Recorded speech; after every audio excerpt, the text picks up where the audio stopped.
One of the few positives from the past couple weeks of Sixers basketball has been the defensive performance of Matisse Thybulle.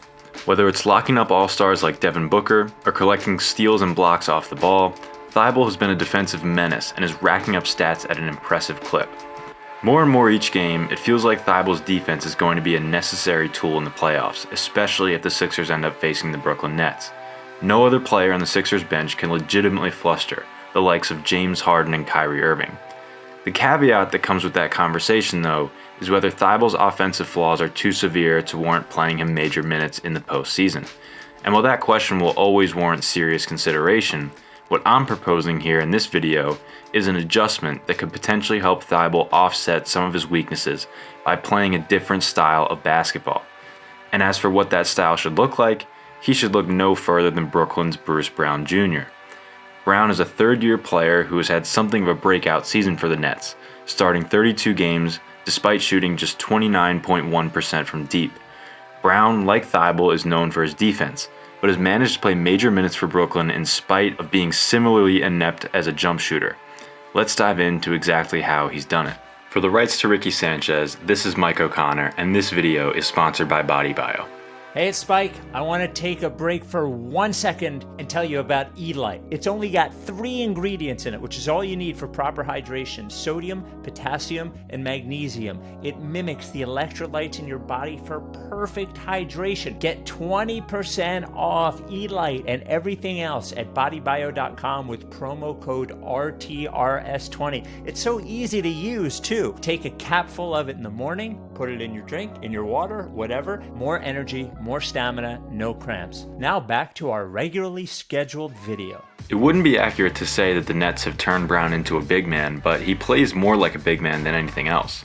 He lurks in the dunker spot during drives, he flies around the court setting screens, and he's in constant motion off the ball, especially when his man leaves him.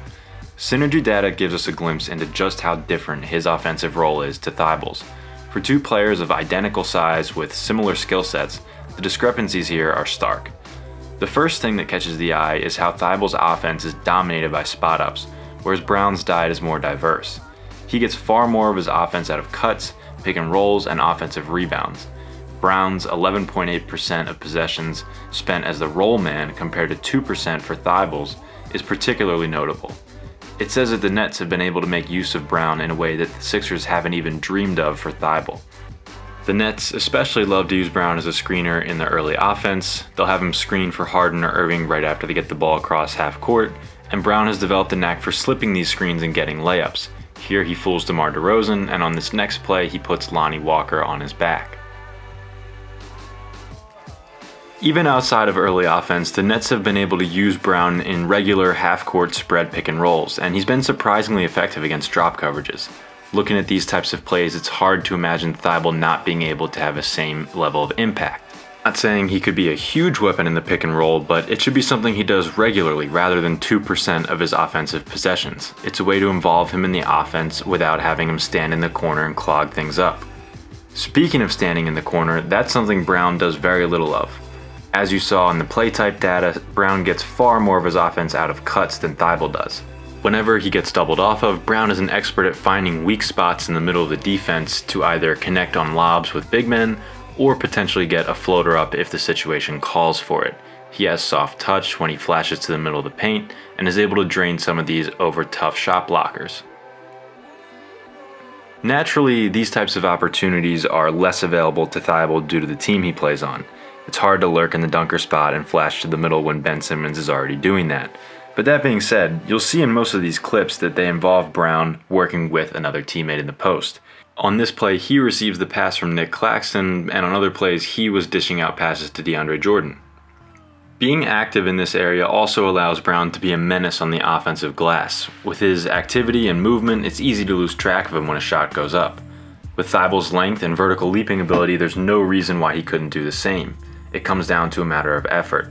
Is any of this ideal? No, of course not. I'm sure both teams would prefer that Brown and Thybulle were average three-point shooters and were able to play the role of normal shooting guards. But what I'm pointing out here is that one player is flying around the court making heady plays, and the other is hiding uselessly in the corner or is trying to operate in guard-type settings where he's simply not capable. Currently, Thybulle's role is that of the normal low-usage guard. Space the floor, take a few dribble handoffs, throw some entry passes, but he's simply not good at those things. My proposal is that instead of handling all the duties of a guard, Thybulle should embrace more of a screen-setting, board-crashing, frantic cutting type role that Brown does. There are obvious differences between the two that limit Thybulle's ability to parody Brown. Brown has a better handle and is a better passer, which makes him more interesting as a roll man and also allows him to attack in space more effectively. Brown also has more of a disposition to play like a big man, which allows him to fill that role more naturally. But it still warrants an attempt on the part of Thybulle and the coaching staff to try and tilt his playstyle more towards that of Brown. He has the physical tools necessary to be effective as a roll man, and he can be effective on the glass as well if he puts his mind to it. This type of adjustment to his game will become even more necessary in the playoffs once good defenses are paying Thybulle even less attention on the perimeter. When things tighten up and Thybulle can't make teams pay with a jumper, he'd better have a backup plan. And my recommendation is that he study the Bruce Brown playbook for how that plan should look. For the rights to Ricky Sanchez, this has been Mike O'Connor, and this video is sponsored by Body Bio.